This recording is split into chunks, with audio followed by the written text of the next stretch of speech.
کہ انسان ہر لمحہ ہر لہجہ اللہ کا محتاج ہے. بے شک ہم اپنے رب کے محتاج ہیں. ایک سانس کیا ہمارا یہ چلتا ہے، ہمارا اس پہ زور چلتا ہے کہ سانس کو اندر لینا یا باہر چھوڑنا ہمارے اختیار میں ہے. ایک جسم کا ایک آرگن ہمارے اختیار میں نہیں ہے، تو ہم کس طریقے سے یہ اکڑ کرتے ہیں، اپنے رب سے کس طریقے سے منہ موڑ سکتے ہیں، رب کے احکامات سے کس طریقے سے منہ موڑ سکتے ہیں. اور جو انسان جتنا کمزور ہوتا ہے، جو چیز جتنی کمزور ہوتی ہے، اس کو اتنا سہارے کی ضرورت ہوتی ہے. اب ہم دیکھتے ہیں کہ اگر ہم درخت لگائے تو جس کا تنا مضبوط ہوتا ہے، طاقتور ہوتا ہے، وہ اپنے آپ کھڑے ہونے کے قابل ہوتا ہے، زمین کے اوپر اپنی جڑوں کے اوپر وہ اپنے آپ کو قائم رکھ سکتا ہے، کھڑے رہ سکتا ہے. لیکن جو کریپرز ہوتے ہیں، بیل ہوتے ہیں، ان کو اوپر چڑھانے کے لیے، ان کو کھڑے ہونے کے لیے، ان کے سروائیول کے لیے ایک سہارے کی ضرورت ہوتی ہے. تو کیا کرتے ہیں باغبان یا ہم گھر کے اندر اگر بیل لگاتے ہیں تو ایک سپورٹ کے لیے اس کو لکڑی لگاتے ہیں، بیمبو لگاتے ہیں کہ اس سے پکڑ لے اور سہارا پا کر وہ اوپر چڑھے. تو اس طریقے سے جو جتنا کمزور ہوتا ہے اس کو اتنا سہارے کی ضرورت ہوتی ہے. اب آپ غور کیجئے کہ جو بیل ہوتی ہے اس کا تنا کتنا پتلا ہوتا ہے، تو اب اس کو سہارے کی ضرورت رہی، ایسا سہارا جو اس کو کھڑے رہنے میں مدد کرے. اب انسان یہاں پر دیکھے کہ ایک انسان ہے، ایک مومن ہے، تو اس کو ایسے ہی سہارے کی ضرورت ہے جو اس کو نیکیوں پر استقامت عطا کرے. ایسے سہارے کی ضرورت ہے. سب سے پہلی چیز بلا تخصیص مذہب، یعنی مذہب کو چھوڑ کر ہم بات کریں گے انسانوں کی، کیونکہ اللہ تعالیٰ نے یا ایھا الناس کہہ کر آیات شریف کا ابتدا کیا ہے. تو ہم اگر تمام انسانوں کو دیکھیں گے، بات کریں گے ان کی، تو سب سے پہلی فکر ہر انسان کو، چاہے وہ بادشاہ ہو کہ گدھا ہو، فقیر ہو کہ امیر ہو، اس کی ایک ہی فکر ہوتی ہے کہ میری جان کی حفاظت ہو. اور پھر جب انہیں بیمار ہو تو اس کو شفا ملے، اور اس کی کھانے پینے کی ضروریات پورے ہو، اور کئی دیگر اس کے معاملات ہیں جس کے اندر وہ اللہ تعالیٰ کا محتاج ہوتا ہے. اور سب سے بڑی محتاجی انسان کی یہ ہے کہ وہ اللہ تعالیٰ سے ہدایت کا راستہ طلب کرے، کیونکہ اس کے اندر کا نفس اس کو بھٹکاتا ہے، اس کے اپنے اطراف کے لوگ جو ہے اس کو بھٹکاتے ہیں، شیطان کا تو پوچھیے نہیں. یہ سب چیزیں مل کر انسان کو راہ ہدایت سے ہٹانا چاہتے ہیں. اگر آ بھی گیا ہے تو ہٹانا چاہتے ہیں اور استقامت سے اس کو روکنے کی کوشش کرتے ہیں. لیکن ایک بندہ مومن کی کامیابی کیا ہے؟ اس کی کامیابی یہ ہے کہ وہ یہاں سے اس حال میں جائے اس دنیا سے کہ اللہ اس سے راضی رہے، اللہ اس سے راضی رہے. یاد رکھیے میری بہنوں، اور یہ بات آپ اپنے رشتہ داروں میں، اپنے بچوں میں اس کے لیے تربیت کے لیے کہتے رہیے کہ یہ دنیا جو ہے ہمارے لیے ایک امتحان گاہ ہے. یہاں پر ہمارے پروجیکٹ کے اوپر ہم کام کر رہے ہیں. جیسے ہی پروجیکٹ ختم ہو جاتا ہے، اس کی ایک مدت ہے جو ہم کو معلوم نہیں ہے، تو وہ جیسے ہی ختم ہو جاتا ہے، ہمارا کام ختم ہو جاتا ہے، ہم کو اللہ کے پاس جانا ہے. تو یہ اتنا جو پروجیکٹ ہے ہم کو کرنے کے لیے اس میں نیکی پر قائم رہنا ہے، تاکہ ہم آخرت میں اللہ تعالیٰ کے ثواب کی امید کرتے اس دنیا سے جائیں، اللہ تعالیٰ ہم سے راضی رہے، وہی موت ہم کو اللہ تعالیٰ ہم سب کو عطا کرے. تو یہ چیز جو ہے بہت بڑی ہے کہ انسان اپنے مشن میں کامیاب ہو، اپنے پروجیکٹ میں کامیاب ہو. یہ بہت بڑی بات ہے. تو اس کے لیے انسان کو کیا کرنا پڑتا ہے کہ وہ ایک سہارا دیکھے. تو وہ سہارا اس کو کون دے سکتا ہے؟ جو اس کو ہر قسم کے شر سے بچائے اور نیکیوں پر گامزن رکھنے کے لیے کرے. تو وہ سہارا ہے اللہ رب العزت کا سہارا ہے. اور اللہ تعالیٰ یہ سہارا کیسے عطا کرتے ہیں؟ اللہ تعالیٰ فرماتے ہیں سورہ بقرہ میں وَيُؤْمِنْ بِاللَّهِ وَمَنْ يَكْفُرْ بِالطَّاغُوتِ وَمَنْ يَكْفُرْ بِالطَّاغُوتِ. تو جو کوئی طاغوت سے جو ہے بچتا رہا، اجتناب کرتا رہا، یعنی کہ ان اسلامک چیزوں سے جو اپنے آپ کو بچاتا رہا، اور ہر چیز میں جو ہے اللہ کی ہدایت کو دیکھتا رہا، نبی کریم صلی اللہ علیہ وسلم کی سنتوں کو دیکھتا رہا، دین کی شریعت کو دیکھتا رہا، اس کے مطابق جو کوئی کام کرتا رہا، جو یہ کرتے رہے گا، وہ لازمی بات ہے کہ انہیں اگر ایک چیز کو ایکسپٹ کر رہا ہے تو دوسری کو وہ ریجیکٹ کر رہا ہے. تو جو کوئی جو ہے اس کو طاغوت کو ریجیکٹ کر رہا ہے، وہ یومن باللہ، اور جو اللہ پر ایمان لاتا ہے. جو اللہ پر ایمان لاتا ہے، تو اللہ پر ایمان لانے کا کیا مقصد ہے؟ اللہ کے اوپر ایمان لانا یہ ہے، اللہ کی صفات پر ایمان لانا ہے، اللہ کی کتاب پر ایمان لانا ہے، اللہ کی شریعت پر ایمان لانا ہے، اس کا حکم ماننا ہے، اللہ کے نبی کے احکامات کو ماننا ہے، اس کے اوپر عمل کرنا ہے. تو جو کوئی ایمان لاتا ہے اور ایمان کے تقاضے کو پورا کرتا ہے، کلمہ پڑھتا ہے اور کلمے کے تقاضے کو پورا کرتا ہے، تو پھر ایسے بندے کے لیے اللہ تعالیٰ نے کہا کہ فَقَدِ اسْتَمْسَكَ بِالْعُرْوَةِ الْوُثْقَىٰ. تو ایسے بندہ نے پکڑ لیا ہے ایک مضبوط سہارا. فَقَدِ اسْتَمْسَكَ بِالْعُرْوَةِ الْوُثْقَىٰ.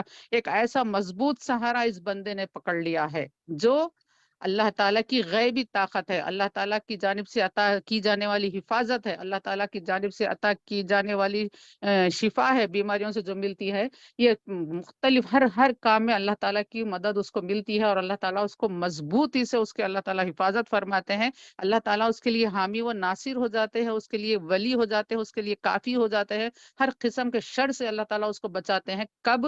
جب وہ بندہ اپنے آپ کو اللہ تعالیٰ کے حصار میں دے دیتا ہے۔ دیکھیے کہ وہی بکری کی چرواہا جو حفاظت کر سکتا ہے، جو اس کے دائرے اختیار میں طریقے سے زندگی کے ہر کام میں اللہ تعالیٰ کے بتائے ہوئے، اللہ تعالیٰ کے دیے ہوئے نظام زندگی پر عمل کرے۔ اور یاد رکھیے کہ اللہ تعالیٰ کی جب صفات بیان ہو رہی ہیں، اللہ تعالیٰ کی جب بات ہو رہی ہے، تو بہت توجہ کے ساتھ، محبت کے ساتھ، یہ میرا رب ہے، میرے رب کی باتیں ہو رہی ہیں، یہ میرے رب کی کائنات ہے، اس طریقے سے ایک دل کے اٹیچمنٹ کے ساتھ یہ باتیں ہم کو سننا ہے میری بہنوں، تاکہ اللہ کی محبت ہمارے دلوں کے اندر پیدا ہو جائے۔ کیونکہ مومن تو وہ ہوتا ہے جو اللہ سے بہت زیادہ شدید محبت کرتا ہے۔ تو یہ جو اللہ کی باتیں ہو رہی ہیں، یہ سنتے ہوئے مومن کو لطف آنا چاہیے، مزہ آنا چاہیے۔ کس کی تعریف ہو رہی ہے؟ اگر کوئی ہمارے بچے کی تعریف کر دے تو ہم کتنا خوش ہو کے سنتے ہیں، اور اس وقت کوئی دوسرا ہم سے بات کرے تو ہم کو سخت ناگوار ہوتا ہے، ارے میرے بچے کی تعریف ہو رہی تھی اور بیچ میں ٹپک گئے۔ تو یہاں پر جو ہے ہم تو کیا، ہمارے پروردگار کی تعریف ہو رہی ہے تو ہم کو کتنا خوش ہونا چاہیے، اس کی صفات بیان ہو رہے ہیں تو ہم کو کتنا متوجہ نہیں ہو جانا چاہیے۔ تو اس جانب ہم کو توجہ دینے کی ضرورت ہے کہ ہم اپنے اندر اللہ تعالیٰ کی محبت کو راسخ کریں، اپنے دلوں کے اندر اللہ کی محبت کو مضبوط بنائیں۔ تو اور اس کا ثبوت ہم کو کس طریقے سے دینا ہے، اللہ نے قرآن پاک میں یہ بھی بتا دیا کہ تم کو آپ فرما دیجئے کہ اگر تم محبت کرتے ہو اللہ تعالیٰ سے تو تم میرے حبیب کی اتباع کرو۔ اگر تم دعویٰ کرتے ہو کہ میں اللہ سے محبت کرتا ہوں تو تم کو کیا کرنا چاہیے؟ اللہ تعالیٰ نے اس کے لیے ایک رکھ دیا ہے، ایک فارمولا بتا دیا ہے، ایک ٹیسٹ رکھ دیا ہے کہ اگر تم چاہتے ہو تو تم کو یہ کرنا ہے۔ ہم جس کو چاہتے ہیں اس کے ساتھ ہمارا انداز بدل جاتا ہے، گفتگو کے انداز الگ ہوتا ہے، تحفوں کا انداز الگ ہو جاتا ہے، ان کے ساتھ بیہیویئر کا معاملہ الگ ہو جاتا ہے، جب گھر میں آتے ہیں تو ضیافت کے معاملے الگ ہو جاتے ہیں۔ تو یہ چاہت کا اظہار بندہ کرتا ہے۔ اسی طریقے سے جب ہم اگر یہ کہیں گے کہ بے شک ہم اللہ تعالیٰ سے محبت رکھتے ہیں تو اس کا ہم کو پروف دینا ہے، ثبوت دینا ہے۔ اللہ تعالیٰ نے خود یہ ثبوت مانگا ہے کہ تم کو ثبوت کے طور پر یہ کرنا ہے کہ میرے حبیب کی اتباع کرنا ہے۔ نبی کریم صلی اللہ علیہ وسلم خاتم النبیین ہے۔ یہ ہرگز یہ سوال تمہارے ذہن میں نہ آئے کہ وہ زمانے کی باتیں تھی، آج کے زمانے میں ہم کس طریقے سے ان باتوں پر عمل کریں۔ تو یہ ایسا سوچنا بہت ہی گمراہی کی بات ہے، ایسا ہرگز نہیں سوچنا ہے۔ کیا اللہ تعالیٰ یہ سب چیز سے واقف ہے کہ آنے والا زمانہ کیسا آئے گا، آنے والے زمانے میں سائنس اور ٹیکنالوجی کتنی ترقی کر جائے گی، اور میرے حبیب کی سنتوں کو اللہ تعالیٰ نے کہا کہ یہ قیامت تک رہنے والی ہیں، آپ کا جو ہے نبوت جو ہے قیامت تک چلنے والی ہے۔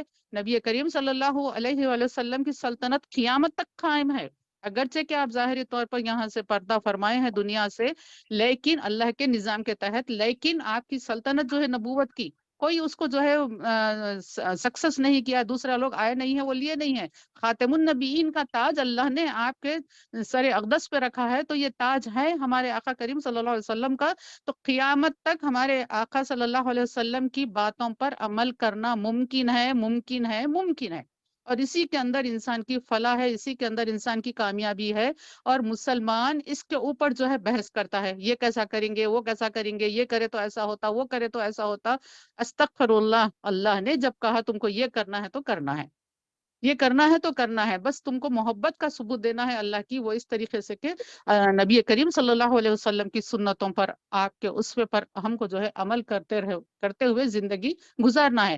جب مسلمان اس طریقے سے اپنے آپ کو اللہ کے حصار میں دے دیتا ہے، پورے طور سے جو ہے اپنے آپ کو اللہ کے سپرد کر دیتا ہے، مسلم کے معنی یہی ہیں، حضرت شاہ ولی اللہ نے بھی بتایا کہ مسلم کے معنی یہ ہے کہ جھک جانے والا، اپنی گردن جھکا دینے والا۔ جب جو گردن جھکا دیتا ہے تو انہیں دوسری طرف کہاں سے اٹھا کر چل سکتا ہے؟ تو ہم اپنے رب کے حضور جو ہے گردن جھکا دیے ہیں، ہم نے یہ کہا کہ یا اللہ ہم آپ کی عبادت کرتے ہیں، آپ ہمارے معبود ہیں، ہم آپ کے حکم پر عمل کریں گے۔ تو یہاں ہم زندگی کے کوئی بھی معاملے میں ہم کس طریقے سے اپنی مرضی کے مطابق کام کر سکتے ہیں، اس موضوع پر بہت زیادہ بار بار ہر دن آپ کو، مجھ کو اپنے گھروں میں بھی بات کرنے کی ضرورت ہے، کیونکہ آج کل کا جو فتنہ چل رہا ہے وہ یہی چل رہا ہے کہ کسی طریقے سے مسلمانوں کو شریعت مطہرہ سے ہٹائے. وہ پاک شریعت جو اللہ اور اللہ کے رسول کے دیے ہوئے قوانین کے مطابق مرتب کی گئی ہے، دیے ہوئے اصول ہے، ان سے مسلمانوں کو ہٹانے کی بہت زیادہ کوشش ہو رہی ہے دنیا میں. تو اس کو ناکام کرنے کے لیے ہم کو اس کے اینٹی کام کرنا پڑے گا. کس طریقے سے کہ ہم اتنی زیادہ محبت اپنے دلوں میں اللہ کی پیدا کریں گے، اللہ کے حبیب کی پیدا کریں گے، اور اللہ کے دین کی محبت، اللہ کی دیے ہوئے دین کی، اس کی شریعت کی محبت ہمارے اندر پیدا ہونی چاہیے. کوئی اس کے بعد جو ہے ہمارے سامنے کوئی دوسری چیز ہونا ہی نہیں ہے، ہونا ہی نہیں ہے. نبی کریم صلی اللہ علیہ وآلہ وسلم نے آپ نے ایک مرتبہ زمین کے اوپر ایک لکیر کھینچ کر بتائی کہ صراط مستقیم یہی ہے، یہی ہے، یہی ہے. اس کے آزو بازو کوئی بھی اگر دوسرا راستہ نکالے گا، یعنی کہ only one way, there is no way but Islam, جو قرآن پاک میں بتایا گیا ہے کہ ان الدین عند اللہ اسلام.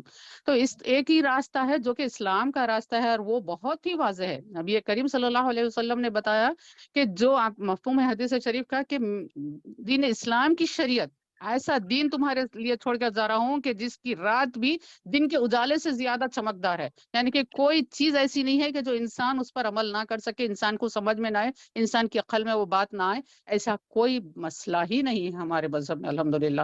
اور انسان جو اس سے ہٹ کر جو کام کرتا ہے وہ اپنے آپ پر ظلم کرتا ہے. شریعت کو نہیں مان کر جو کام کرتا ہے وہ اپنے آپ پر ظلم کرتا ہے.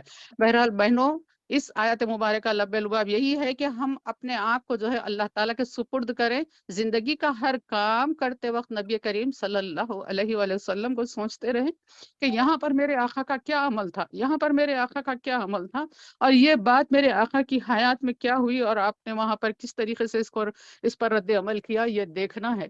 اور میں اللہ کی قسم کھا کے کہتی ہوں کہ آپ کو زندگی میں کہیں بھی کوئی بھی کام میں آپ کو جو ہے یہ کمی محسوس نہیں ہوگی کہ میں سیرت طیبہ میں یہ چیز کہاں پاؤں گی. الحمدللہ جب کبھی بھی آپ دیکھیں، ہم دیکھیں سیرت طیبہ میں یہ چیز ہم کو نظر آتی ہے کہ نبی کریم صلی اللہ علیہ وسلم نے یہ مصیبت کو کس طریقے سے جھیلا تھا، یہ کام کو کس طریقے سے ادا فرمایا تھا، یہ خوشی کو کس طریقے سے کیا تھا. یہ تمام چیزیں نبی کریم صلی اللہ علیہ وسلم کی حیات مبارکہ میں ہیں، مکمل ہیں، اکمل ہے. ہمارے آقا صلی اللہ علیہ وسلم کی سیرت مبارکہ جب مکمل ہے تو اسی لیے خالق کائنات نے یہ کہا کہ یہ جو ہے تمہارے لیے نمونہ ہے.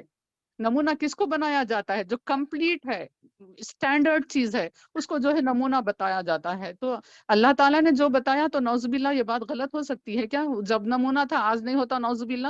یہ کہنا ایمان کی کمزوری کی علامت ہے. اللہ تعالیٰ ہم سب کو حفاظت دے. تو جو بندہ اس طریقے سے عمل کرتا ہے تو اس کو عروۃ الوثقیٰ بول کے، یعنی کہ انہیں مضبوط سہارا پکڑ لیا ہے. تو اللہ جس کا حامی و ناصر ہو جائے، اللہ جس کا نگہبان ہو جائے، اس کو کون گمراہ کر سکتا ہے، اس کو کون نقصان پہنچا سکتا ہے. یعنی کہ ظاہری طور پر اگر کچھ نقصان ہونا ہے، جان جانی ہے، تو یہ اللہ کی مشیت کے مطابق ہی جائے گی، اور اللہ کی مرضی کے بغیر کوئی جو ہے اس کا کچھ بھی بگاڑ نہیں سکتا ہے. تاریخ میں ایسے کئی واقعات ہیں، صحابہ اکرام، اولیاء اکرام کس طریقے سے وہ اپنے آپ کو اللہ کے توکل، اللہ پر کی تعلیمات پر عمل کرتے ہوئے اپنے آپ کو جو ہے اللہ کے سپرد کر دیے تھے. کیا وہ جنگل میں رہنے سے ڈرے؟ کیا وہ جنگل سے گزرنے سے ڈرے؟ کیا وہ پانی میں گزرنے سے ڈرے؟ بیابانوں سے گزرنے سے ڈرے؟ کیا سامنے والے کے لشکر کی تعداد کو دیکھ کر وہ لوگ جو ہے ہیبت میں آئے؟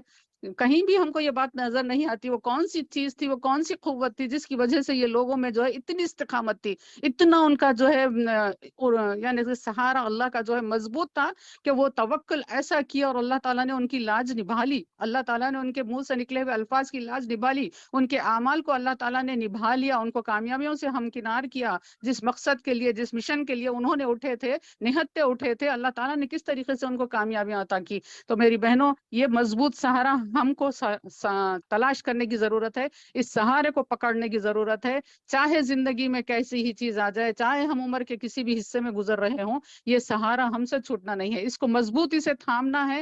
عروۃ الوثقیٰ کو، جو کہ اللہ تعالیٰ کی کتاب ہے، نبی کریم صلی اللہ علیہ وسلم کی سنتیں ہیں، اس کو مضبوطی سے تھامیں گے تو پھر کیا ہوتا ہے؟ عروۃ الوثقیٰ جب انسان پکڑ لیتا ہے تو پھر اللہ تعالیٰ ایسے بندے کو جو ہے تنہا نہیں چھوڑتا ہے. لا انفصام لہا، اللہ تعالیٰ پھر اس کو جو ہے اکیلا نہیں چھوڑتا ہے، اللہ تعالیٰ اس کے ساتھ رہتا ہے. پھر اللہ تعالیٰ کا وہ وعدہ ہے جو میرے آقا کریم صلی اللہ علیہ وآلہ وسلم نے فرمایا کہ انسان نوافل کی کثرت جب کرتا ہے تو اللہ تعالیٰ اس کو کیسا مقام اور مرتبہ عطا کرتا ہے کہ اس کی زبان بن جاتا ہے، اس کے کان بن جاتا ہے، اس کی آنکھ بن جاتا ہے، اس کے ہاتھ بن جاتا ہے، اس کے پیر بن جاتا ہے. میرا مالک رب کریم اتنا مہربان رحمان ہے ہمارا رب. تو جب انسان اتنی فرما برداری اختیار کرتا ہے تو اللہ تعالیٰ کے پاس ایسا انعام آتا ہے. اور ہم کو آج ہم یہ عہد کرے کہ ہم اپنے اعمال ایسے ہی کریں تاکہ اللہ ہم کو بھی عروۃ العسقیٰ عطا کر دے، جو کہ جو ہے آخری سانس تک زندگی کے ہمارے قائم رہے. اور اسی میں انسان کی نجات ہے، دنیا کے لیے بھی اور آخرت کے لیے بھی. هو الغنی الحمید، اور بے شک ہمارا رب غنی ہے، اس کو کسی چیز کی محتاجی نہیں ہے. کوئی چیز انسان کرے یا نہ کرے، اس کی عبادت کرے یا نہ کرے، تو بھی اس کی شان میں رتی برابر فرق آنے والا نہیں ہے. پوری کائنات مل کر اگر مسلمان ہو جائے، اللہ تعالیٰ کی عبادت حمد و ثنا کرنے والی ہو جائے، تو بھی ہمارا مالک، ہمارا پروردگار وہ شان والا ہے، الٹیمیٹ شان والا ہے کہ اس شان میں رتی برابر اور اضافہ نہیں ہوگا. اور پھر اور اگر خدا نہ خواستہ پوری دنیا جو ہے کافر ہو جائے، مشرک ہو جائے، اللہ تعالیٰ کی عبادت چھوڑ دے، تو بھی الحمدللہ ہمارا رب اتنا بلند ہے کہ اس کی شان میں ذرے برابر بھی کمی نہیں آ سکتی ہے. اللہ تعالیٰ ہم سب کو اللہ کے پسندیدہ بندے بننے کی اللہ تعالیٰ توفیق عطا فرمائے، اور اللہ کی اطاعت کے ساتھ زندگی گزارنے کی توفیق عطا فرمائے. تمام خوبیاں نیکیاں کر کر بھی انسان کو اکڑنا نہیں ہے کہ میں نے اس طریقے سے گزاری زندگی، میں نے اتنی عبادتیں کی، میں نے اتنے روزے رکھے، نوافل ادا کیے. نہیں، صوفیاء کرام کیا کہتے ہیں، ہم کو دعائیں بزرگان دین کیا بتاتے ہیں کہ دعا یہ کرتے رہو کہ اللہم ہمارے پاک پروردگار ہم کو اپنی آنکھوں کے اندر ہم کو ذلیل بنا دے، ہم کو اپنی آنکھوں کے اندر ہم کو ذلیل بنا دے. ہم ایسا اپنے آپ کو دیکھیں گے کہ سامنے جتنے لوگ ہیں، میرے اطراف جتنے لوگ ہیں، یہ سب میں مجھ کو خوبیاں نظر آتی ہے. اللہ میں ایک خالی ہاتھ ہوں، میرے پاس کوئی نیکی نہیں ہے، میرے پاس کوئی خوبی نہیں ہے. یہ انسان کی بات ہونی چاہیے، کیونکہ خوبیوں کا مالک، پوری تعریف کا مالک تو ہمارا پروردگار ہے.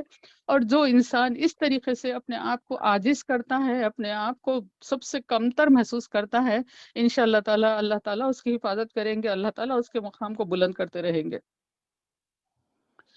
إِن يَشَأْ يُذْهِبْكُمْ وَيَأْتِي بِخَلْقٍ جَدِيدٍ، اور اگر وہ چاہے یذہبکم تو تم کو ہٹا دے، وَيَأْتِي بِخَلْقٍ جَدِيدٍ، اور وہ کیا کرے، ایک نئی قوم کو لے کر آئے. اگر تم نافرمانی کرتے رہیں گے، اس کے مطلوبہ معیار کے مطابق زندگی نہیں گزاریں گے. آج ہم اگر بچیوں کے رشتے ہوتے ہیں تو بات سنتے ہیں کہ بات یہ سنتے ہیں کہ لڑکے والوں نے یہ ڈیمانڈ کیا تھا، یہ چیز کی ایسی فرمائش کی تھی، تو لڑکی والے وہ خواہش کو پوری کرنے میں جوجھ جاتے ہیں، لگ جاتے ہیں، قرضے لے کر کرتے ہیں، محنت کرتے ہیں، دن رات ایک کر دیتے ہیں، سوتے نہیں ہے کہ نہیں لڑکے والوں نے یہ کہا، یہ بات ہونا ہے کہ وہ ہونا ہے. اگر نہیں ہوئی بات تو اب کچھ بھی ہو سکتا ہے، کچھ دراڑ آ سکتی ہے، بحث مباحثے ہو سکتے ہیں، اور خوشی کا ماحول پورا خراب ہو سکتا ہے. یہ خیال کے ساتھ جو ہے لوگ کتنی محنت کرتے ہیں، کتنا خرچہ کرتے ہیں. اور اللہ تعالیٰ اگر جو ہے اللہ کے مطلوبہ معیار کے مطابق بندہ زندگی نہیں گزار رہا ہے، اللہ کا مطلوبہ معیار زندگی کیا ہے؟ یہی ہے کہ اس کے حبیب کی اتباع کے ساتھ زندگی گزاری جائے، نبی کریم صلی اللہ علیہ وسلم کی دی ہوئی شریعت کے مطابق زندگی گزاری جائے. یہی اللہ سے، اللہ کا مطلوب ہے ہم سے. اللہ یہ چاہتا ہے کہ تم میرے حبیب کی اتباع کرو. اور اگر کوئی یہ نہیں کرتا ہے تو اس کو اتباع میں بہت سی چیزیں آ جاتی ہیں، اپنے پرائیویٹ لائف میں، سوشل لائف میں، اور دین کے تعلق سے فکر کرنے میں، دین کی تبلیغ کرنے میں. یہ سب چیزوں میں جو ہے بندہ اتباع کرے نبی کریم صلی اللہ علیہ وسلم کی شریعت مطہرہ کی پاک شریعت، اللہ پاک جو ہم کو عطا کیے ہیں اس پر عمل کرتے رہے. یہی اللہ نے ہم سے چاہا ہے، ہم اس پر عمل کرتے رہے. اور اگر تم یہ نہیں کریں گے تو یہ آتی بخلق جدید، تو وہ کیا کرنا، وہ اللہ تعالیٰ قادر ہے ہر چیز کے اوپر کہ وہ کیا کر سکتا ہے، کوئی نئی مخلوق کو پیدا کر دے سکتا ہے، کوئی دوسری قوم کو اٹھا کر کھڑا کر دے سکتا ہے کہ وہ قوم اللہ تعالیٰ کا جو کام ہے، اللہ نے جو مشن انسان کے سپرد کیا ہے، قرآن انسان کے حوالے کیا ہے، جبکہ پہاڑ اور دوسرے لوگ جو ہے تمام کائنات کے لینے سے انکار کیے، انسان نے قبول کیا، تو یہ اب اس کو ذمہ داری ہے، یہ اس کو نبھانا ہے۔ تو یہ اگر نہیں کرتا ہے تو پھر اللہ تعالیٰ اگر ناراض ہو جائیں اور اللہ چاہے تو یہ تمام کو جو ہے اللہ تعالیٰ ختم کر کر دوسری قوم کو لا سکتا ہے۔ ہم دیکھتے ہیں تاریخ میں کس طریقے سے نوح علیہ السلام کی قوم کو طوفان کے ذریعے ختم کر دیا گیا تھا، کس طریقے سے جو ہے فرعون کو اس کی فوج کو پوری وہ جو ہے پانی میں غرق کر دیا گیا تھا، کس طریقے سے عاد و سمود کی قوم کو، لوط علیہ السلام کی قوم کو زلزلوں سے پتھروں کی بارش سے کس طریقے سے ان کو ختم کر دیا گیا تھا۔ اللہ تعالیٰ نے مثالیں فرمائی ہیں قرآن پاک میں کہ دیکھو کس طریقے سے ان کا کیا حشر ہوا، حالانکہ یہ لوگ کیا تھے، تم سے زیادہ قوت والے تھے۔ انسان جو ہے جنریشن بائی جنریشن کمزور ہوتا جا رہا ہے، وہ لوگ تو بہت زیادہ مضبوط تھے اور طویل عمر پانے والے تھے، بہت زیادہ مال اور دولت تھی ان کے پاس، بہت زیادہ اولاد تھی ان کے پاس، لیکن کیا یہ دنیا کا ظاہری چیزیں جن کے اوپر انسان تکیہ کرتا ہے کہ شاید کہ یہ میرا سہارا ہو، پیسہ میرا سہارا ہو، اولاد میرا سہارا بنے گی، قوت میرا سہارا بنے گی، یہ کوئی چیز کیا انسان کو بچا سکی جب اللہ کا عذاب آ گیا؟ نہیں۔ تو اس طریقے سے اللہ تعالیٰ اگر چاہیں تو تم اتنی جو نافرمانی کرو گے اللہ کی، تو اللہ تعالیٰ تم کو ہٹا کر نئی اللہ تعالیٰ مخلوق کو اٹھا سکتا ہے۔ اور پھر قرآن پاک میں اللہ تعالیٰ کیا فرماتے ہیں ایک جگہ، انما امرہ اذا اراد شیئا ان یقول له کن فیکون، کہ اللہ اگر ارادہ کرے، اللہ اگر کسی کام کا ارادہ کرے تو صرف اس کے لیے کیا ہے، وہ کن یعنی کہ ہو جا تو وہ ہو جاتی ہے کام، یعنی کہ مفسرین کرام کہتے ہیں کہ کن کہنے کا بھی نہیں ہے، بس اللہ کا ارادہ کافی ہے کہ وہ کام ہو جاتا ہے۔ تو اس طریقے سے اللہ کے لیے کوئی چیز دشوار نہیں ہے، مشکل نہیں ہے، اور نہ اللہ تعالیٰ کسی کا محتاج ہے کہ اس کے دین کے کام کے لیے نہ وہ کسی مسلمان کا محتاج ہے، نہ وہ کسی لیڈر کا محتاج ہے، نہ وہ کسی تنظیم کا محتاج ہے۔ اللہ تعالیٰ جس سے چاہے اللہ تعالیٰ کام لے سکتے ہیں۔ اگر کسی کے نصیب میں یہ بات آ رہی ہے تو اس کی خوش نصیبی ہے کہ دین کے کام کی سعادت اس کو مل جائے۔ اللہ تعالیٰ جس سے چاہے کام کروا سکتے ہیں، اور ہم آج کل کے حالات میں دیکھ رہے ہیں کیسے کیسے پرسنالٹیز کو اللہ تعالیٰ اسلام کی توفیق عطا کر رہے ہیں، ایمان کی دولت سے لوگ مالا مال ہو رہے ہیں۔ حال ہی میں آپ صبح نے بھی سنا ہوگا کہ ایک افریقہ کا ایک پادری جو کہ اسلام قبول کر کر حج کو آئے تھے، اللہ تعالیٰ نے کس طریقے سے خواب کے ذریعے ان کو ہدایت دی۔ کوئی ہم مسلمان جو ہے دین پیش نہیں کیے ان کے سامنے، اللہ تعالیٰ نے خواب کے ذریعے ان کو بیدار کیا، انہوں وہ اٹھے اور اسلام قبول کیے، اور پھر اس کے بعد اللہ تعالیٰ نے ان کو ان کے تمام جتنے بھی فالوورز تھے، وہ کہتے ہیں کہ تقریباً 1,00,000 لوگ جو ہے ان کے ساتھ جو ہے مسلمان ہوئے۔ تو کیسا اللہ تعالیٰ ایک قوم کو اٹھا رہا ہے، کون سی قوم کو اللہ اٹھا رہا ہے، اور یہ قوم کس طریقے سے ختم ہو رہی ہے، دیکھیے۔ تو اپنا اپنا محاسبہ کرنے کی ضرورت ہے کہ ہم کہاں پہ جو ہے اللہ تعالیٰ کو راضی کر رہے ہیں، اور کون سا کام ایسا ہے جو اللہ تعالیٰ کی دی ہوئے نظام کے خلاف ہم کر رہے ہیں۔ یہ بہت زیادہ ہم کو اپنا احتساب کرنا ہے، اپنا حساب روزانہ ہم کو اپنے آپ سے لینا ہے۔ وما ذلک علی اللہ بعزیز، اور یہ اللہ کے اوپر کوئی کام دشوار نہیں ہے، کوئی بھی کام اس طریقے سے کرنا، حتیٰ کہ قوم کو ختم کر دینا، دوسری قوم کو اٹھانا، یہ کام بھی اللہ کے اوپر دشوار نہیں ہے۔ ولا تزیر وازرۃ وزر اخری، اور کوئی دوسرے کا بوجھ اٹھانے والا نہیں ہے، کوئی جان کسی دوسرے کا بوجھ نہیں اٹھائے گی۔ حضرت عبداللہ ابن عباس یہاں پر فرماتے ہیں کہ ماں باپ اپنے بیٹے کو لپٹ جائیں گے اور کہیں گے کہ اے بیٹے ہمارا یہ کچھ گناہ کا بوجھ تم اٹھا لو، تو وہ کہے گا کہ نہیں اے میرے ماں باپ، میرا بوجھ میرے لیے ہی بہت ہے، میں آپ لوگوں کا بوجھ نہیں اٹھا سکتا۔ تو اس طریقے سے ماں باپ اور اولاد کا جو رشتہ ہوتا ہے بہت ہی نزدیکی کا ہوتا ہے، وہاں پر ایک اولاد اپنے ماں باپ سے ہٹ جائے گی، ماں باپ اپنی اولاد سے ہٹ جائیں گے، کوئی کسی کا بوجھ نہیں اٹھائے گا، تو ہر کوئی اپنے عمل کے لیے ذمہ دار ہوگا۔ یہاں پر لیکن ایک بات یہ یاد رکھنی ضروری ہے کہ انسان اگر کوئی نیکی کے لیے دعوت دیتا ہے، کوئی ذرا فون کو اچھا ایڈجسٹ کرنا، یہ کیوں آ رہی آواز؟ جی جی یہ بات ہے کہ اگر انسان کوئی بسم اللہ الرحمن الرحیم صلی اللہ علیہ وسلم، کوئی اگر نیکی کا کام کرتا ہے انسان، اور اس کی نیکی کی وجہ سے دوسرے لوگ بھی نیکی کی طرف راغب ہوتے ہیں، تو وہ تمام کی نیکیوں کا ثواب اللہ تعالیٰ یہ دعوت دینے والے کے اللہ تعالیٰ کھاتے میں ڈالتے ہیں، یہ اللہ تعالیٰ کی کرم نوازی ہے۔ اور اگر کوئی برائی کی طرف کسی کو بلاتا ہے، بہت لوگ ہیں جو دنیا کی ہمارے سامنے خیر خواہی کے جیسا دکھتے ہیں، بہت ہم پر رحم کرے، ویسا ہم کو بھی بہت، وہ ہم بھی ان کی جال میں آ جاتے ہیں۔ ابا کتنی محبت سے بولے جی چلو جی بہت کرے، اتنا ایسا سادہ رہے تو کیسا، اتنا دل کو مارتے رہتے کیا، ایسے بھی زندگی ہوتی کیا، ایسے بہت ڈائلاگ سننے کو ملتے۔ تو ہم یہ سمجھتے ابا کتنی محبت کرتے انہوں ہمارے سے۔ یہ شیطان ہے جو اس طریقے سے وسوسے ہمارے پاس ڈالتا ہے، جو برائی کی طرف بلا رہے، ہم یہ سمجھتے کہ انہوں ہمارے ساتھ ہمدردی کر رہے، خیرخواہی کر رہے۔ تو اس طریقے سے جو ہے انسان اگر کوئی جو ہے نیکی کی دعوت دیتا ہے تو اس کے اوپر عمل کرنے والوں کی طرف سے جو ثواب ہے اللہ تعالیٰ دعوت دینے والوں کے بھی ذمے اعمال نامے میں وہ ایڈ ضرور کرتے ہیں۔ اور جو کوئی گمراہی کی طرف بلاتا ہے تو اس گمراہی کرنے والوں کے اعمال کا جو وبال ہے وہ بھی بلانے والے کے کھاتے میں آ جاتا ہے۔ لوگ جو ہے جلدی بولتے ہیں کہ چلو جی نماز قضا کر لو، اب چلو چلو ذرا شاپنگ کو دیر ہو رہی نا، آ کے پڑھ لینا، قضا پڑھ لیں گے، میں بھی قضا پڑھتی ہوں، تم بھی قضا پڑھو۔ تو خود کی قضا کا گناہ بھی خود کے اوپر، وہ جس کو لے کے جا رہے ہیں اس کا بھی۔ تو اس طریقے سے جو ہے چھوٹی چھوٹی باتوں پر انسان جو ہے دوسرے کو نیکی پر ابھار بھی سکتا ہے۔ چلو جانا ہے نا، ٹھہرو تھوڑا 10 منٹ ٹھہرو، نماز پڑھ لے کے نکل جائیں گے، یہ بھی بات ہو سکتی۔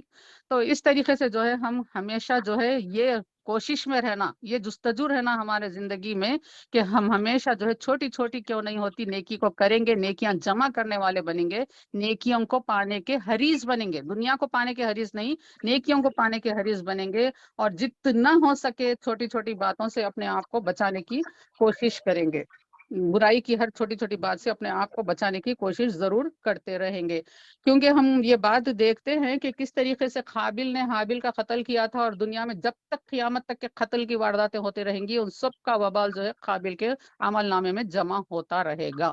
تو اسی طریقے سے ہر چھوٹی بڑی ہر بات کے لیے جو ہے انسان ذمہ دار ہوتا ہے۔ تو یہ جو وبال ہے اس کو یہیں پر ہو رہا ہے، یہیں پر ہو رہا ہے دنیا میں ہی، اس کا وہ نے جو ہے اس کو اپنے کھاتے میں لکھوا چکا ہے، یہ آخرت کا نہیں ہے معاملہ۔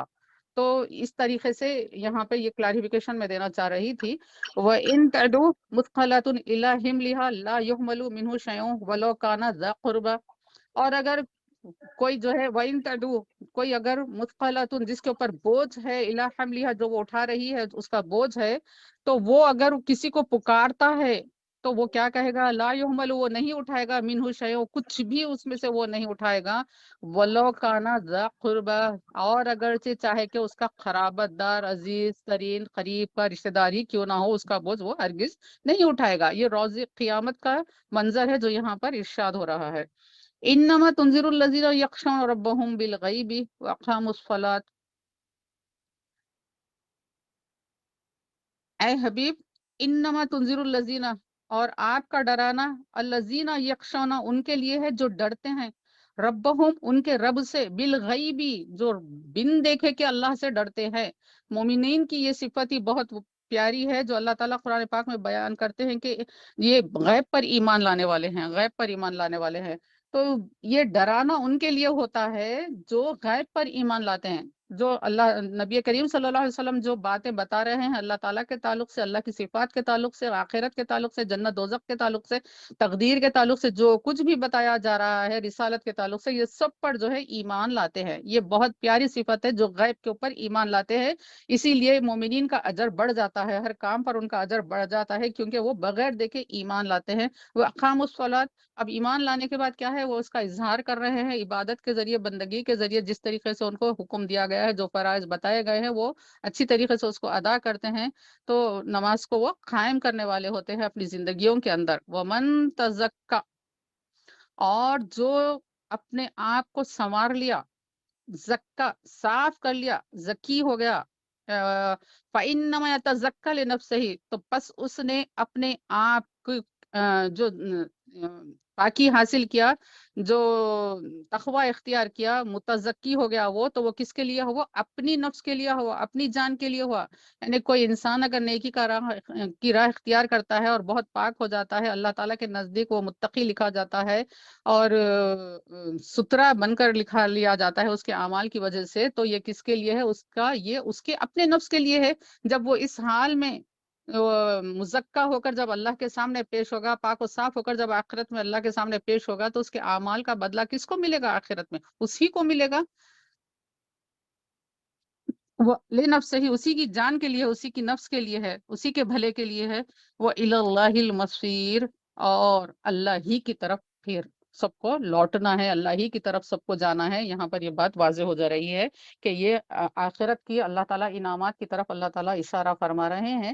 اور اب آگے دیکھتے ہیں کہ وما یستوی الاعمى والبصیر، اور اللہ تعالیٰ نے یہ کہا کہ برابر نہیں ہوتے، وما اور نہیں ہے، یستوی برابر، الاعمى اندھا، والبصیر اور آنکھ والا، یعنی اندھا اور آنکھ والا برابر نہیں ہو سکتے. یہ بات تو بہت الحمدللہ اتنی واضح ہے کہ کتنے کم عقل لوگوں کو بھی سمجھ میں آ جا سکتی ہے کہ ہاں بے شک دیکھنے والا اور نہیں دیکھنے والا برابر نہیں ہو سکتے. جو اندھا ہے وہ تو رستہ دیکھ ہی نہیں سکتا ہے، وہ اپنی ایک روڈ کراس کرنے کے لیے بھی آنکھ والے کا محتاج ہوتا ہے کہ کوئی آنکھ والا اس کا ہاتھ پکڑے اور اس کو روڈ کراس کرا دے.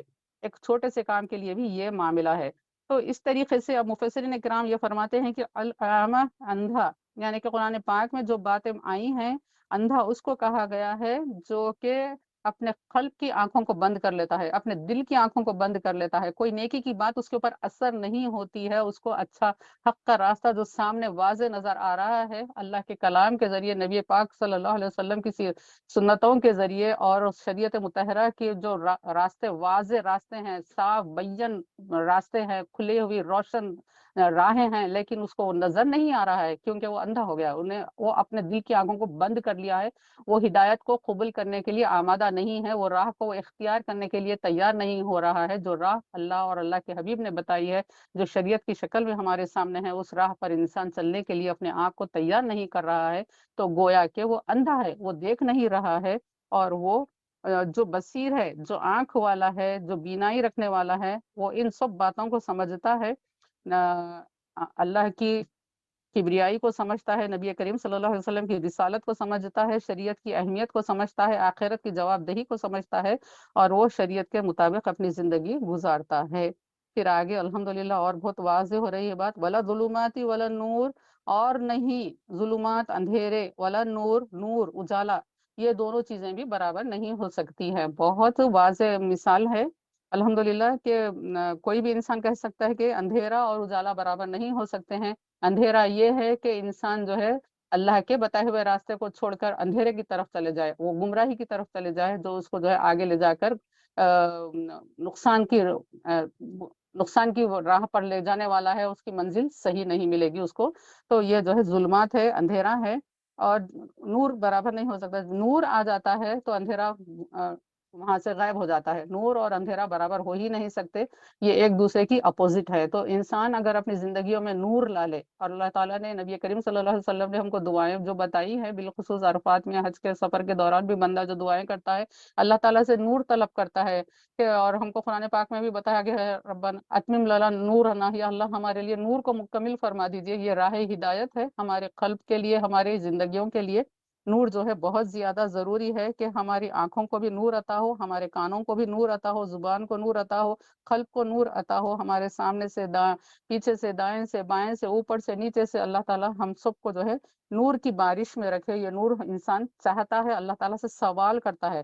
تو یہ نور اور اندھیرا یہ دونوں برابر نہیں ہو سکتے، گویا کہ ہدایت اور گمراہی برابر نہیں ہو سکتے، نیکی اور بدی برابر نہیں ہو سکتے. ولا الظل ولا الحرور، اور پھر اور بات بتا رہے ہیں اللہ تعالیٰ کہ نہ سایہ، ذل یعنی سہا، حرور یعنی تیز دھوپ، گرمی، حرارت دینے والی، گرم حرارت دینے والی تیز دھوپ جو ہے سائے کے برابر نہیں ہو سکتی. کتنا ہی انسان جو ہے اگر چل رہا ہے راستے میں، اگر تھک گیا ہے دھوپ میں چلتے چلتے، تو وہ سایہ تلاش کرتا ہے اور بیٹھ جاتا ہے، کیونکہ سایہ اس کو وہاں پہ فائدہ دے رہا ہے. تو اس طریقے سے ایسا تیز شدت کی دھوپ اور سایہ جس طریقے سے برابر نہیں ہو سکتے ہیں، انسان سمجھ سکتا ہے تیز جب دھوپ ہوتی ہے، اس کی حدت جو گرمی ہوتی ہے انسان کو کس طریقے سے نقصان پہنچا سکتی ہے، اور سایہ جو ہے کس طریقے سے اس کو ٹھنڈک پہنچا سکتا ہے. اور یہ دو چیزیں جس طریقے سے برابر نہیں ہوتی ہیں، بندہ پھر جب سائے میں سے نکل کر دھوپ میں چلنا شروع کرتا ہے تو پھر اس کو وہی تھکن ہے، وہی پسینہ ہے، وہی دھوپ کی گرمی کی تمازت کی وجہ سے جھلسنا ہے جلد کا وغیرہ، یہ سب چیزیں انسان کو محسوس ہوتی ہیں. تو جس طریقے سے یہ دو چیزیں برابر نہیں ہیں، انسان اس کے فرق کو محسوس کرتا ہے. اسی طریقے سے نیکی کی اور بدی کی راہ بھی جو ہے برابر نہیں ہو سکتی ہے. جو بندہ نیکی کی راہ اختیار کرتا ہے، شریعت کا مکمل اپنے آپ کو تابع دار بنا لیتا ہے، فرما بردار بنا لیتا ہے اپنے آپ کو، اور نبی کریم صلی اللہ علیہ وسلم کے دیے ہوئے نظام حیات کے مطابق جو زندگی گزارتا ہے، تو آپ ان کے قلب کا اندازہ نہیں کر سکتے کہ ان کے قلوب کے اندر کتنا سکون ہے، کتنا اطمینان ہے۔ ایسے ہی قلوب کو قلب مطمئنہ کہا گیا ہے، جن کے پاس کچھ بھی نہیں رہتا ہے لیکن پھر بھی ان کے دل جو ہے بہت مطمئن رہتے ہیں۔ مجھ کو یاد آ رہا ہے یہاں پر ہماری ماں حضرت ام المومنین خدیجہ الکبریٰ رضی اللہ تعالی عنہا کا وہ آخری لمحات زندگی کہ جس میں آپ کے پاس آپ کی جو ہے ایک رشتہ دار خاتون آئی تھی، اور آپ کی نقحات، آپ کی کمزوری کو دیکھ کر، آپ کے بدن پر پھٹے اور پیوند زدہ ابا کو دیکھ کر اس رشتہ دار خاتون نے کہا کہ اے ختیجہ، تم نے اپنا حال کیا بنا لیا ہے، اپنے لیے کچھ رکھ لیا ہوتا تو آج یہ حال نہ ہوتا۔ تو ہماری ماں نے کیا کہا تھا؟ آپ نے کہا کہ تم کیا جانو کہ میں نے کیا پایا ہے۔ تو وہ آپ کے قلب کی کیفیت ہے جو وہ صرف آپ ہی جان سکتی تھی، کہ اور وہ جو لٹا دیا اس کا آپ کو ذرا بھی غم نہیں ہے، کوئی بھی تکلیف نہیں ہے، افسوس نہیں ہے، پچھتاوا نہیں ہے، کیونکہ وہاں پہ قلب جو ہے قلب مطمئنہ ہو گیا ہے۔ اور یہ قلب مطمئنہ لے کر جب بندہ اللہ کے حضور جاتا ہے تو اللہ تعالیٰ کیا کہتے ہیں؟ داخل ہو جا میری جنت میں۔ تو اس طریقے سے ایک انسان جو دنیا کی محبت میں زندگی گزارتا ہے، اس کے قلب کی کیفیت الگ ہوتی ہے، اور ایک انسان جو اللہ پر توکل کرتے ہوئے، اللہ کی فرما برداری کرتے ہوئے، اللہ اور اللہ کے رسول کی محبت میں جیتا ہے، اللہ کے پیارے دین کی جو ہے تبلیغ کے لیے اس کی فکر کرتے ہوئے زندگی گزارتا ہے، تو اس کے دل کی کیفیت بالکل الگ ہوتی ہے۔ یہ دونوں قلوب برابر نہیں ہو سکتے۔ وما یستوی الاحیاء والاموات، کتنا اللہ تعالیٰ واضح کر کے کتنی نشانیوں کے ذریعے انسانوں کو جھنجھوڑ رہے ہیں، بتا رہے ہیں۔ شروع ہوا تھا رکوع کا یا ایھا الناس، اے لوگو۔ اب دیکھیے کتنا اللہ تعالیٰ نے ایسی مثالوں کے ذریعے لوگوں کو بتایا ہے کہ کیا ابھی بھی اللہ تعالیٰ کی ربوبیت کے قائل نہیں ہوتے تم؟ کیا ابھی بھی نیکی کی راہ پر نہیں آتے تم؟ کیا ابھی بھی نبی پاک صلی اللہ علیہ وسلم کی شریعت کے دی ہوئی شریعت کے مطابق زندگی نہیں گزارو گے تم؟ کتنی واضح مثالیں ہیں کہ ایک بہت ہی جاہل کم عقل والے انسان کو بھی یہ بات سمجھ میں آ جائے، اور وہ فوری جو ہے اگر وہ ارادہ کرے تو اپنی تمام برائیوں کو ترک کر کر شریعت کے مطابق زندگی گزارنے والا وہ بن جائے۔ تو اب وہاں بات بتائی جا رہی ہے کہ وما یستوی، اور نہیں ہو سکتے ہیں برابر، الاحیاء یعنی کہ زندہ لوگ برابر نہیں ہو سکتے، ولل اموات، اور مردہ لوگ جو ہے برابر نہیں ہو سکتے۔ تو اب دیکھیے کہ حیات اور موت کس کو بتایا گیا ہے؟ حیات اس کی حیات ہے جو اللہ تعالیٰ کو اس زندگی میں راضی کر رہا ہے، اس کی حیات جو ہے اس کے لیے فائدہ مند ہے۔ ہم جو ہے کچھ پیسے دے کر اپنے بچے کو سودا لانے کے لیے بازار کو بھیجتے ہیں، تو وہ بچہ اگر پیسے گما کر آ گیا تو کیا وہ سودا خرید کر آئے گا؟ واپس گھر جب آئے گا تو وہ روتے ہوئے آئے گا کہ امی میں نے پیسے لے کر تو گئے تھے لیکن گر گئے، کہیں وہ پیسے گم گئے، اس لیے میں سودا نہیں لا سکا۔ یہی حال ایک جو ہے ہماری زندگی کا ہے کہ اللہ تعالیٰ نے یہ جان دے کر ہم کو اختیار کا قوت اختیار دے کر اللہ تعالیٰ نے اس دنیا میں بھیجا ہے، تو یہاں پر ہم کو وہ کام کرنا ہے جو اللہ کو راضی کرنے کے ہے۔ پھر موت جب آئے تو بندہ کو کف افسوس ملنا نہ پڑے، پچھتاوے کے میں اپنے ہاتھ کو ملنا نہ پڑے، اور پھر وہ جو ہے مطمئن ہو کر اس دنیا سے اللہ کے حضور حاضر ہو جائے۔ تو یہی حیات جو ہے حیات ہے، جس نے اس میں اپنے مشن کو پا لیا، اپنے مقصد زندگی کو سمجھا، اسی کے مطابق اس نے زندگی گزاری، تو یہ حیات حقیقت میں حیات ہے۔ اور ولل اموات، اور مردے برابر نہیں ہو سکتے، جو زندہ ہے اور جو مردہ ہے وہ برابر نہیں ہو سکتے۔ یہاں پر ایک ظاہری معنی میں اگر آپ سمجھیں گے تو ایک لاش اور ایک زندہ چلتا پھرتا آدمی، یہ دونوں برابر نہیں ہیں۔ اور آپ اس کے باطنی معنوں پر جائیں گے تو ایک مومن کی، ایک فرما بردار جو مومن ہے اس کی حیات اور ایک کافر کی حیات جو ہے برابر نہیں ہو سکتے ہیں۔ اس طریقے سے حیات کا فرق ہے، ایک فرما بردار کا ایک نافرمان کا جو ہے زندگی برابر نہیں ہو سکتی۔ ان کے چال ڈھال الگ رہیں گے، ان کے چال ڈھال الگ رہیں گے، ان کے زندگی کے طور طریقے الگ رہیں گے، ان کے زندگی کے طور طریقے الگ رہیں گے۔ ان کے گھر میں جا کر آپ دیکھیں گے تو وہاں پر گھر کا لک جو ہے الگ بتا دے گا، اور دوسرے جو متقی لوگ ہیں ان کے گھروں کو جا کر دیکھیں گے تو ان کا گھر کا یہ بتا دے گا کہ یہ بندہ کس طریقے کے، کیا ہے اس کا آبجیکٹیو، کیا ہے زندگی میں، زندگی کا مقصد کیا ہے، یہ بات ہم کو سمجھ میں آ جاتی ہے۔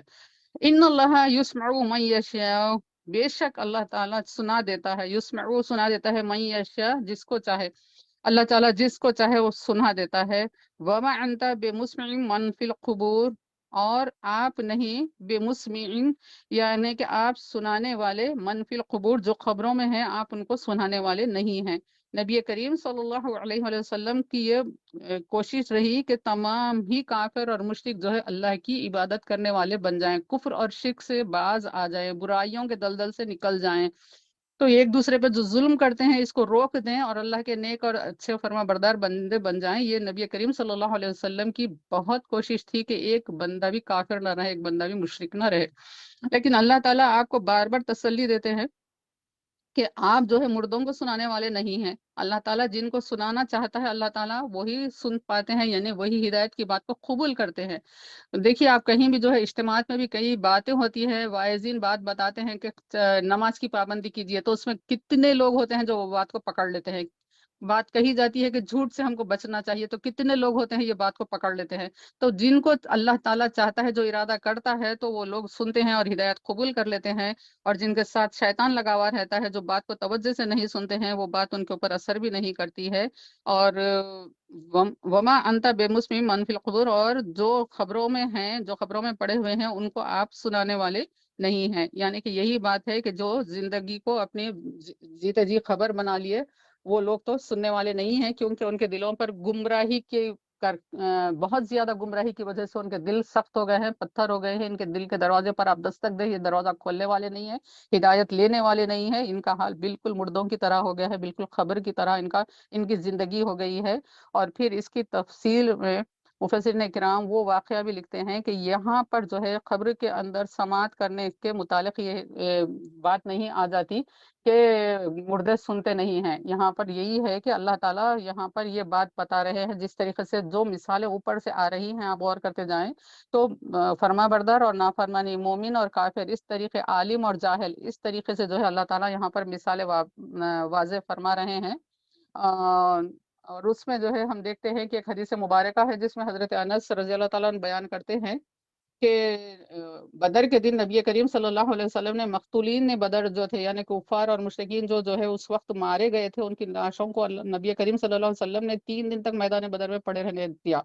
اور پھر اس کے بعد ان کے پاس جا کر کھڑے ہو کر نبی کریم صلی اللہ علیہ وسلم نے پکار کر فرمایا کہ اے ابو جہل بن حشام، اے امیہ بن خلف، اے عتبہ بن ربیعہ، اے شیبہ بن ربیعہ، یہ چاروں بڑے بڑے کفار تھے جو مکے کے جو مسلمانوں کو بہت زیادہ ستایا کرتے تھے. اور نبی کریم صلی اللہ علیہ وسلم ان کے پاس جا کر اور 3 دن لاشوں کو چھوڑ کر اس کے بعد آقا کریم صلی اللہ علیہ وسلم پکار رہے ہیں، بتا رہے ہیں کہ کس طریقے سے ابھی بھی یہ نبی کریم صلی اللہ علیہ وسلم کی بات کو سن رہے ہیں. پھر آپ نے فرمایا کہ بے شک میرے رب نے مجھ سے جو وعدہ کیا تھا میں نے اس کو سچا پایا ہے. اور کیا تم نے اپنے رب کے کیے ہوئے وعدے کو سچا پایا؟ بے شک میرے رب نے مجھ سے جو وعدہ کیا تھا میں نے اس کو سچا پایا. یہ نبی کریم صلی اللہ علیہ وسلم نے ان کی لاشوں کے پاس آپ نے کھڑے رہ کر ارشاد فرمایا. تو اس وقت حضرت عمر فاروق رضی اللہ تعالیٰ عنہ نے عرض گزار ہوئے کہ یا رسول اللہ، کیا آپ کے اس ارشاد کو وہ لوگ سنیں گے؟ کیا یہ لوگ یہ سن سکیں گے؟ تو یہ اور کس طریقے سے یہ آپ کا جواب دیں گے؟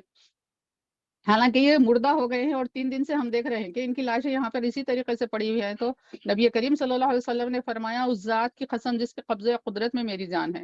بات کی اہمیت کو سمجھیے کہ اس ذات کی قسم جس کے قبضے قدرت میں میری جان ہے، میں جو کچھ ان سے کہہ رہا ہوں اس کو تم ان سے زیادہ سننے والے نہیں ہو. کیا مطلب ہے کہ وہ لوگ زندہ لوگوں سے زیادہ سننے پر اس وقت قادر ہیں، اور لیکن یہ جواب دینے پر قادر نہیں ہے کیونکہ اب ان کے اوپر ڈورز کلوز ہو گئے ہیں. عمل کے لیے جو وقت مہلت دی گئی تھی وہ ختم ہو گئی ہے، اس لیے اب وہ جواب نہیں دیں گے.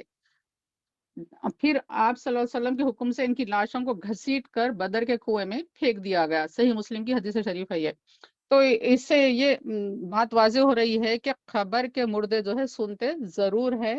اور یہ نبی کریم صلی اللہ علیہ وسلم کا اس طریقے سے فرمانا ان کے لیے پچھتاوے کا، ندامت کا احساس ہونے کے لیے تھا، اور وہ جو ہے اب جواب دینے پر قادر نہیں تھے. اور وہ کچھ عمل سے بھی اب انسان جو ہے معذور ہو جاتا ہے جب اس کے اوپر موت آ جاتی ہے، مردہ جب ہو جاتا ہے تو عمل سے بالکل ہوتا ہے. اور بندہ جب اس وقت جو ہے خواہش کریں گے اللہ مجھ کو تھوڑی مہلت دے دے، میں صدقہ کر لوں، خیرات کر لوں، تیری تجھ کو راضی کر لوں، یہ بندے کی اس وقت خواہش ہوگی. کاش کہ ہم برے لوگوں کی صحبت میں نہ ہوتے. تو ایسے جو ہے افسوس کرنے کے بجائے ہم کو وقت آنے سے پہلے اپنے لیے اپنی زندگی کے مشن کو سمجھنا ہے، اس کے اوپر گامزن ہونا ہے۔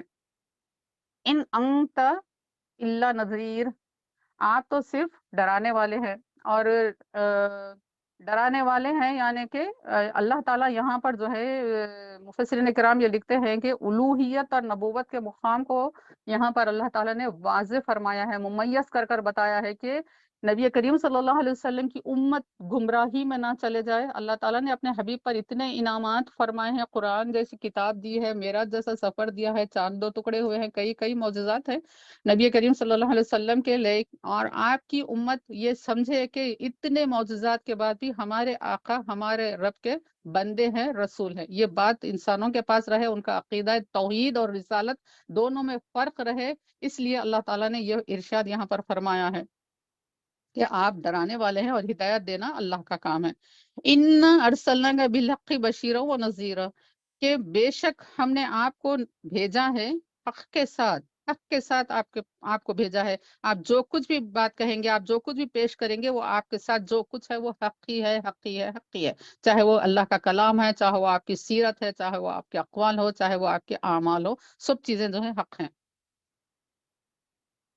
بالحقی بشیروں و نذیروں، یعنی بشیر بنا کر بھیجا ہے، بشارت دینے والا، خوشخبری دینے والا، کہ نیکیاں کرنے پر انسان کو بشارت دی جائے گی کس طریقے سے اللہ تعالیٰ کے انعامات اس کے انتظار میں ہیں، اور وہ نذیر یعنی کہ آگاہ کرنے والے بن جائیں، ڈرانے والے بن جائیں، بتا دیں کہ کس طریقے سے گناہ کرنے پر کیا ہوگا، یہ بھی نبی کریم صلی اللہ علیہ وسلم نے فرمایا ہے۔ وَإِن مِّنْ أُمَّةٍ إِلَّا خَلَا فِيهَا نَذِيرٌ، اور پھر فرمایا کہ اور کوئی بھی گروہ ایسا نہیں گزرا، کوئی بھی قوم ایسی نہیں گزری کہ جس میں ایک ڈر سنانے والا نہیں آیا ہو۔ اور مفسرین کرام یہاں پر یہ لکھتے ہیں کہ نذیر کے معنی میں ڈرانے والا ہے، ڈرانے والا وہ ہوتا ہے جو انسان کو اللہ کی عذاب سے ڈرائے، اللہ کی اطاعت کی طرف لانے کے لیے کوشش کرے، یہ بھی جو ہے نذیر کے اس میں آتا ہے۔ اور بشیر جو ہے صرف صاحب وحی ہو سکتا ہے، نذیر جو ہے کوئی ولی بھی ہو سکتا ہے، کوئی عالم بھی ہو سکتا ہے، یہ نذیر ہو سکتا ہے۔ تو کہیں پر بھی جو ہے اللہ تعالیٰ ہر بستی میں نذیر کو ضرور بھیجے ہے۔ وَإِن يُكَذِّبُكَ فَقَدْ كَذَّبَ الَّذِينَ مِن قَبْلِهِمْ، اور اتنا واضح کر دینے کے بعد، اتنی واضح نشانیاں، اتنی بین آیتوں کے بعد، مفصل طور پر جو ہے سمجھا دینے کے بعد بھی، آپ جو ہے مکمل نمونہ بن کر لوگوں کے سامنے پیش ہونے کے بعد بھی، قرآن پاک جیسی کتاب ہونے کے بعد بھی، اگر یہ لوگ وَإِن يُكَذِّبُكَ، پھر اگر یہ آپ کو جھٹلائے، فَقَدْ كَذَّبَ الَّذِينَ مِن قَبْلِهِمْ، تو تحقیق کہ اس سے پہلے کہ لوگوں نے بھی جھٹلایا ہے۔ کس کو جھٹلایا ہے؟ جاءتہم رسولہم، آئے تھے ان کے پاس رسول ان کے بالبیناتی، یعنی کہ روشن دلیلیں لے کر آئے تھے، بالزبوری صحیفے لے کر آئے تھے، وہ بالکتاب المنیر، اور روشن کتابیں لے کر ایسے رسول انبیاء آئے، لیکن قوموں نے ان کو جھٹلایا۔ تو یہ جو نبی کریم صلی اللہ علیہ وسلم کی خواہش تھی کہ پورے لوگ اسلام لا لے، قبول کر لے، اللہ کے عذاب سے بچ جائیں، اور یہ نبی کریم صلی اللہ علیہ وسلم کی جو خواہش تھی، جو آپ کی ایک زندگی کا بہت بڑا آپ کا آرزو تھی، مشن تھی کہ جتنے لوگ سنتے ہیں ایمان لا لے، تو اس کے لیے دو چیزیں ہیں، ایک اللہ کی محبت ہے، ایک اپنے امتیوں کی محبت ہے۔ اللہ کی محبت یہ ہے کہ اللہ کی الوہیت، اللہ کی کبریائی، اللہ کے صفات، اللہ کی آخرت میں جو معاملات ہیں، یہ سب چیزیں نبی کریم صلی اللہ علیہ وسلم کے سامنے ہیں، اور تو اس سے جو ہے نبی کریم صلی اللہ علیہ وسلم یہ چاہتے ہیں کہ میرا رب اتنی شان والا ہے، اتنی صفات والا ہے، عظیم قدرت والا ہے، ایسے رب کی عبادت نہ کر کر پتھروں کی عبادت کی جائے، جھاڑوں کی پوجا کی جائے، کسی کو اپنے شریک بنا لیا جائے عبادتوں میں، یہ بات نبی کریم صلی اللہ علیہ وسلم کو سخت ناگوار ہوتی تھی اللہ تعالیٰ کی محبت کی وجہ سے۔ اور بندوں کی محبت، اپنے ہم اثر بندوں کی، امتیوں کی محبت یہ تھی کہ اللہ تعالیٰ کی پکڑ کیسی سخت ہے، تم نہیں سمجھ سکتے۔ جیسے کہ آپ نے صفا کی پہاڑی پر چڑھ کر کہا کہ میں تم کو آنے والے عذاب کے متعلق ڈراتا ہوں، کہ جو چیز میں دیکھ رہا ہوں تم نہیں دیکھ رہے ہو۔ تو یہ چیزیں جو آپ کے سامنے واضح تھی، جو اللہ تعالیٰ نے بتا دیا تھا، پھر آپ نے ایک مرتبہ فرمایا کہ میں جو دیکھا ہوں، کہ اگر تم کو وہ سب چیزیں نظر آئے اور تم کو معلوم ہو جائے تو تم ہنسو گے نہیں، تو یہ اتنی چیزیں نبی کریم صلی اللہ علیہ وسلم کے سامنے واضح تھیں، تو آپ یہ چاہتے تھے کہ اللہ تعالیٰ کی عبادت ہو، کیونکہ اس کے سوا کوئی عبادت کے لائق نہیں، اور بندوں کو نبی کریم صلی اللہ علیہ وسلم اللہ کی اس عظیم قدرت والے رب کی جو ہے پکڑ سے آپ جو ہے بچانا چاہتے تھے، جیسے کہ قرآن پاک میں بھی ایک آیت میں آیا ہے اور حدیث میں بھی آیا ہے کہ تم لوگ آگ کے گڑے میں گر رہے ہو اور میں تمہاری کمر پکڑ پکڑ کر ہٹا رہا ہوں، کہ نبی کریم صلی اللہ علیہ وسلم کی بات جو نہیں سنے گا وہ آگ کے گڑے میں گرنے والا ہے۔ تو اس وجہ سے رسول کریم صلی اللہ علیہ وسلم کی یہ خواہش تھی کہ تمام لوگ جو ہے اسلام لا لے۔ تو اللہ تعالیٰ یہاں پر فرما رہے ہیں کہ یہ بات ہوتی ہے، ہاں آپ جو کچھ آپ کے ساتھ ہے وہ بالکل حق ہے، لیکن اس کے باوجود بھی کچھ لوگ ہیں جو ایمان نہیں لاتے ہیں، اور یہ بات صرف آپ ہی کی رسالت کے ساتھ نہیں ہے بلکہ پچھلے انبیاء اور رسول کے ساتھ بھی ایسا ہی معاملہ ہوا ہے۔ اور جب کوئی قوم ایسا کرتی ہے، اپنے نبی کی اتنی مخالفت کرتی ہے، تو پھر اللہ تعالیٰ فرماتا ہے ثم اخذت الذین کفروا فکیف کان نکیر، پھر کیا ہوا، میری پکڑ کیسا آئی ان لوگوں کے اوپر جنہوں نے کفر کیا، اور پھر میرا انکار کرنا کیسا ہوا، یعنی میرا انکار کرنے کی وجہ سے ان کے اوپر کیسا عذاب آ گیا، میری پکڑ کیسی ہوئی۔ اللہ تعالیٰ یہاں پر پچھلی قوموں کے تعلق سے کی طرف اشارہ کرتے ہوئے یہ بات فرما رہے ہیں۔ اللہ تعالیٰ ہم کو اللہ کی عبادت میں اور زندگی میں ہر کام میں اللہ کی رسول کی اطاعت میں زندگی گزارنے والا بنا دے، اور اللہ تعالیٰ ہم سب کو عمل کی توفیق عطا فرمائے۔ اللہ اس میں کہنے میں کچھ مجھ سے غلطی ہوئی تو اللہ تعالیٰ مجھ کو معاف فرمائے، اور اللہ ہم سب کا حامی و ناصر ہو۔ السلام علیکم ورحمۃ اللہ وبرکاتہ۔